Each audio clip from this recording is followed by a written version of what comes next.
দর্শক আসসালামু আলাইকুম। এমআরএফ টিভির লাইভ পেজ থেকে আমি সরাসরি যুক্ত হয়েছি। আমি মোহাম্মদুল আলমিয়া। দর্শক আপনারা জানেন সিলেট টু মৌলভীবাজার যে আঞ্চলিক মহাসড়ক রয়েছে, সেই মহাসড়কের যে চলমান কাজ চলছে, সেই জায়গায় আসলে যে কোটালপুর বাজার থেকে একটু সামনে যে একটি ব্রিজ রয়েছে, সেই ব্রিজের যে ডাইভারশন করা হয়েছে, যে ডাইভারশনের মাধ্যমে কিন্তু আসলে গাড়ি চলাচল করছে, সেই জায়গায় আসলে যাত্রীবাহী একটি বাস কিন্তু এই যে কাঁধে পড়ে যায়। সেই জায়গায় আসলে যে অল্পের জন্য কিন্তু আসলে যাত্রীরা কিন্তু রক্ষা পেয়েছে বলে আমরা জানতে পারলাম। যে আমরা এই যে পথচারী যারা রয়েছেন তাদের সাথেও আমরা কথা বলেছি, তারা আমাদেরকে জানিয়েছেন যে কোনো হতাহতের কোনো ঘটনা ঘটেনি সেই জায়গায়।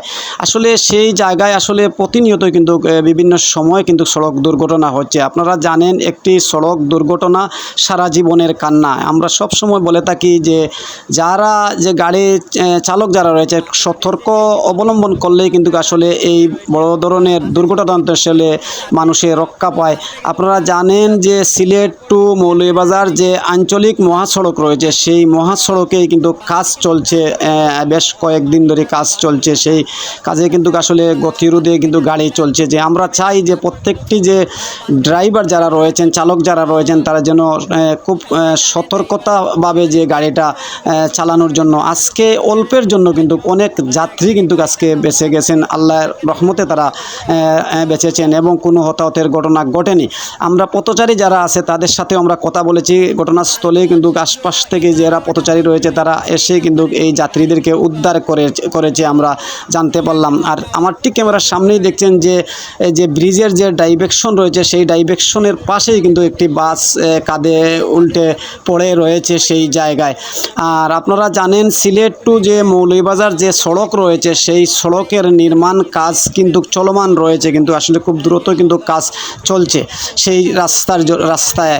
আর আমরা এটাই বলতে চাই যে আপনারা যত গতি ততই ক্ষতি। সেই জায়গা থেকে আপনারা একটু সতর্কভাবে গাড়ি চালাবেন এবং যাত্রীকে নিরাপদে রাখবেন।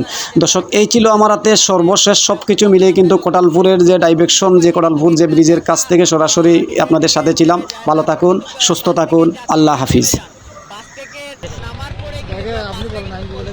গাড়িটা উত্তর ধরে ব্যাগে গেছে। ব্যাগে যাওয়ার পর প্রথম গাড়িটা গেছে বাম ডান সাইডে যাওয়ার পর পরবর্তী তুলবার দিচ্ছে, পরে তুলবার ধরে পরে ডানে পড়ে বামে পড়ে গেছে গাড়িটা। আগে নেমে গেছে, পরে ড্রাইভার ছিল, খালি ড্রাইভারে ইয়ে হয়েছে। কিছুক্ষণ আগে আসলে ওটা উপরে তুলবার ধরছিল, ওই উপরে তুলবার ধরে একটা ওয়ার ছিল, ওয়ারটা ছিঁড়ে গেছে। ছিঁড়ে যাওয়ার পরে গাড়িটা ব্যাগে গেছে।